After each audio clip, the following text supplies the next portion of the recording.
Welcome to Time to Press Pause, a podcast for CEOs by CEOs. I'm your host, Ellen Williams, CEO of the Salient Strategist, and today I'm speaking with Carol Williams. Carol is the owner of Coach Carol and Beacon of Light Center, LLC. As a woman, business owner, and mother, Carol's mission is clear: to ignite the flame within women who hunger for something more. Through her company, she empowers visionary leaders to unleash their untapped potential and manifest miracles they never knew possible. Welcome, Carol. It's really great to have you here today on Time to Press Pause. Well, thank you, Ellen. I love to be here, and it's a nice last name you have. Yes, I like it too. It's the third last name I've had, and I suspect it'll be the last one as well. Perfect. So, Carol, I'm really happy to have you here. You and I had an opportunity to network a little bit with each other and met at Innovation Women. And as true networkers, had that little Zoom breakfast or coffee meeting, and really enjoyed chatting with you. And though I don't know the story you're going to tell, I am eager to hear your press pause story. Well, thank you. I think that, in fact, is why I reached out to you in Innovation Women, because I heard you had this podcast, and it's really resonating with me, particularly this year in 2024, because last year, often we'll need our lives to sort of break apart in order to put it back together in ways, that make sense. And I love this, that it's for CEOs by CEOs. I've been a CEO of my business now for 15 years. And, I was looking back in some journals, and I noticed that I kept having this recurring theme of, wow, I really have to slow down. Wow, look at what I'm doing. I'm really running myself ragged, and then I need to take rest. It's really interesting. And so I did that for years and years and years, and then finally last year it happened. Last year, just a little over a year from the time of this recording, my father fell. I never, for the life of me, thought that would affect me in the way that it does. I mean, he's married. I've got my own life 100 miles away. I never thought about the impact that it might have. And it made a huge impact. When he fell, my whole life spiraled downwards because there was so much to do. And I was one of the key people to help him out with it, as was my sister, and still is, to be honest with you. Our lives will never be the same. And on top of that, besides having my business, I also started this serious relationship with a person. And gosh, I've been divorced for 10 years. So that's kind of a lot of newness, and then, a couple of kids, a life, and it was just all too much for me. So what I did was I went from being, I can do it all, fry the bacon and bring it home and do all the things, to really seriously press pause. And the exact moment that this all led up to was early January this year, 2024. Every year, for several years running now, I would do a big vision. As a coach, that's a time where a lot of people want a lot of change. They're thirsty for it. They're turning the page and they want to do stuff.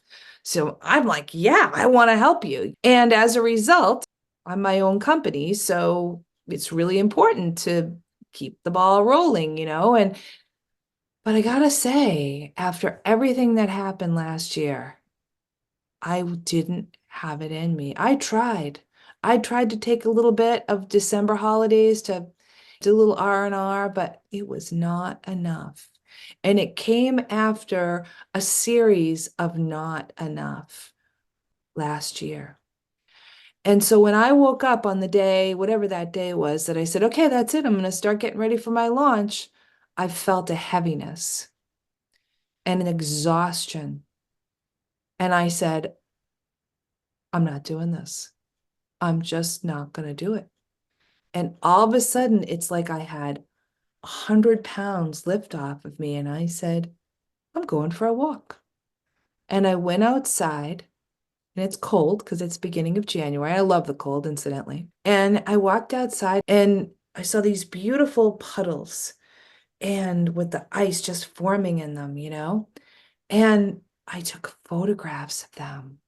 I noticed the ice crystals, and I came back and I took my drawing pad out and I started drawing what I wanted my year to look like. And it just came out of my hands in like an hour.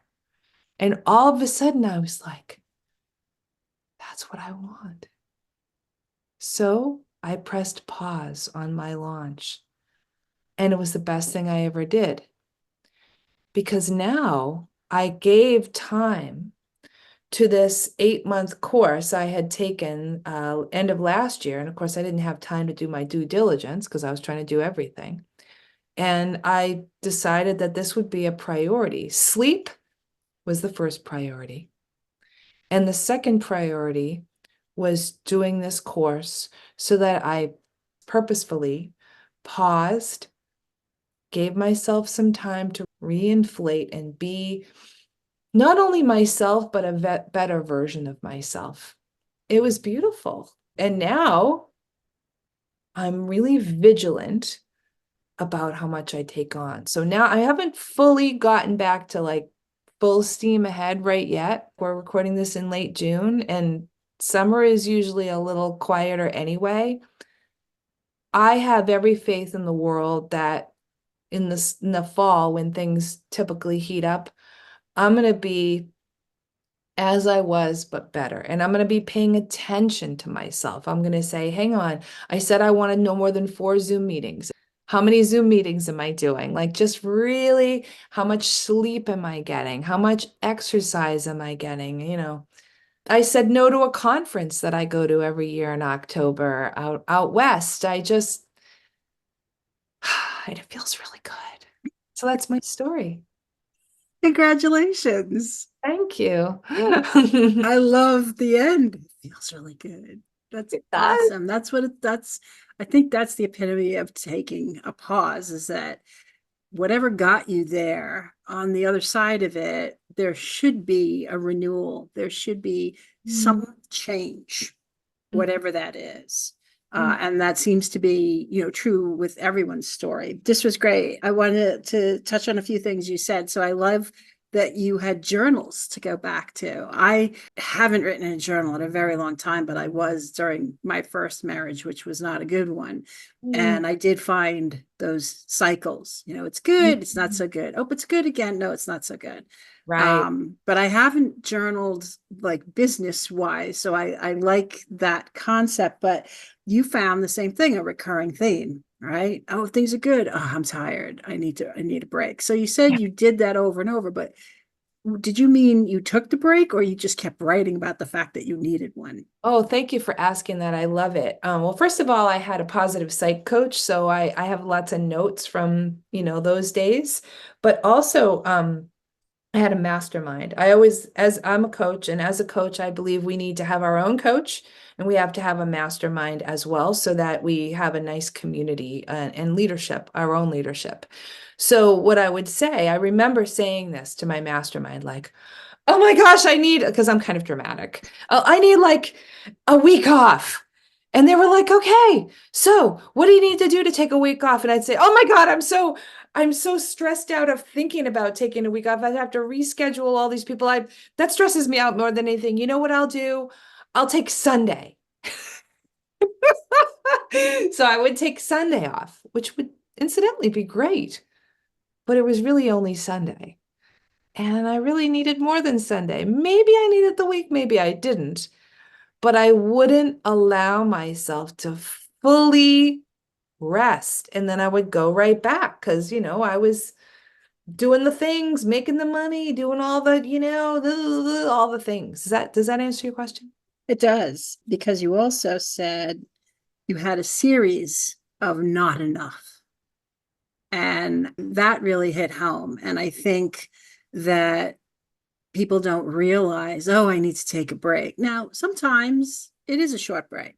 I Mhm. needed to take a break last Friday, and I was like, you know what, I'm done. I shut everything off early, and that was fine. That was just what I needed. My husband came home, he Yeah. vented a little, and I was good.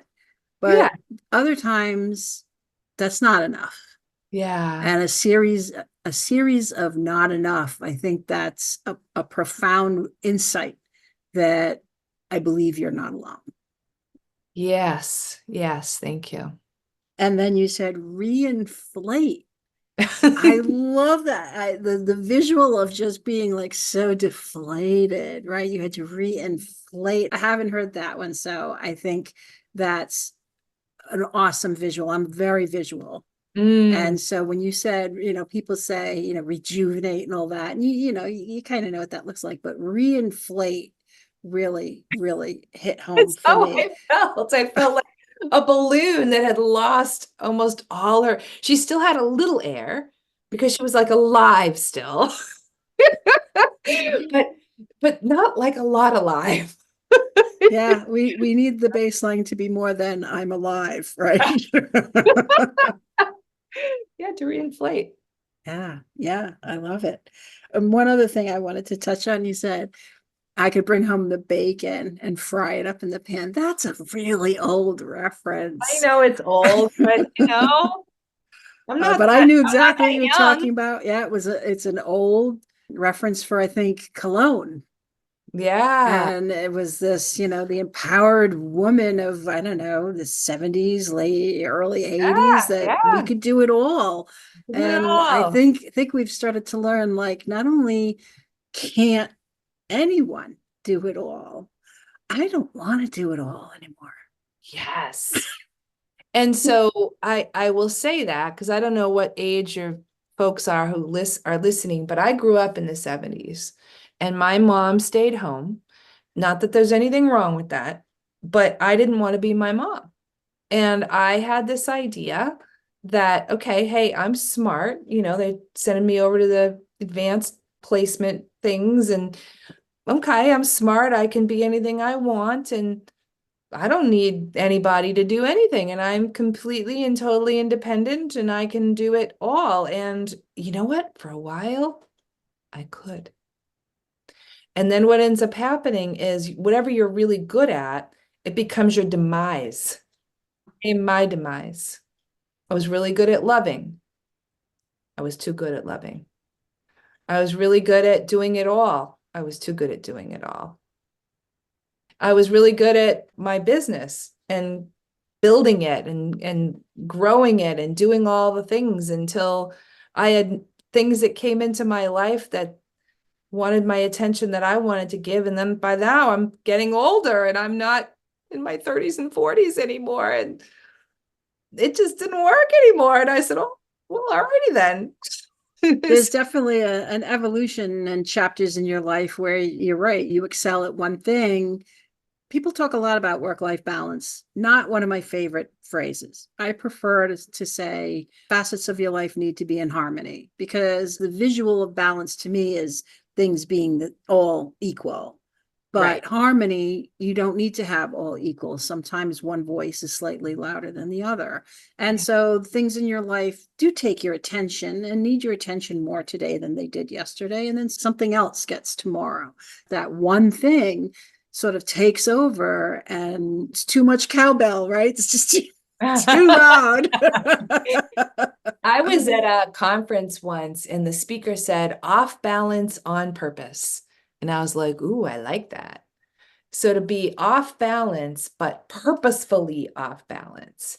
Because you're right. So many people actually, as a coach, they think, oh, I just want to have my work-life balance. I'm the same as you. Even though I'm a Libra, I'm still like, work-life balance. I don't know. But it's because for me, work-life balance means I can do it all, and all I have to do is just kind of keep moving and keep reshuffling. And the act of reshuffling is exhausting versus saying, hey, where do I want to put my attention now? What do I want in a month, 2 months, 6 months? What do I do now to build in enough pause? I've listened to your other podcasts. I love the one about sabbatical, meaning kind of coming from Sunday. And, that means that periodically we rest periodically during the week and then, during the year. And I love that you're doing this podcast because I totally, as a Libra, so if the Libra says balance is a myth, then I think officially we can make it a myth. Thank you for listening to the other episodes, and thank you for your kind words about the podcast. So to wrap things up here, and you've shared an awful lot of wisdom with us, what advice would you give to a CEO as to when to identify a need to press pause? I loved one of your guests that says, it's like when you're in the woods lost, stop. And so I think we need to press pause every day, at least once a day, every week, and at least once in a bigger way every year. So to do that on a regular basis, and also be in tune with ourselves, with our body, and so that we can feel into what we need during those intentional pauses. Excellent. Feel into what we need, because pausing is one thing, and understanding I need a pause, but understanding why you need the pause is going to make it that much more impactful. Thank you. Thank you. Thank you so much, Carol. This was really great speaking with you, and I loved your story and all your little quotable little lines. They were great. Oh, well, you are so welcome. It was a true pleasure. Thank you. Thank you for listening to this episode of Time to Press Pause. To learn more about Carol, go to eps-time.com. To learn more about me, go to thesalientstrategist.com. And be sure to join us again wherever you listen to your podcasts.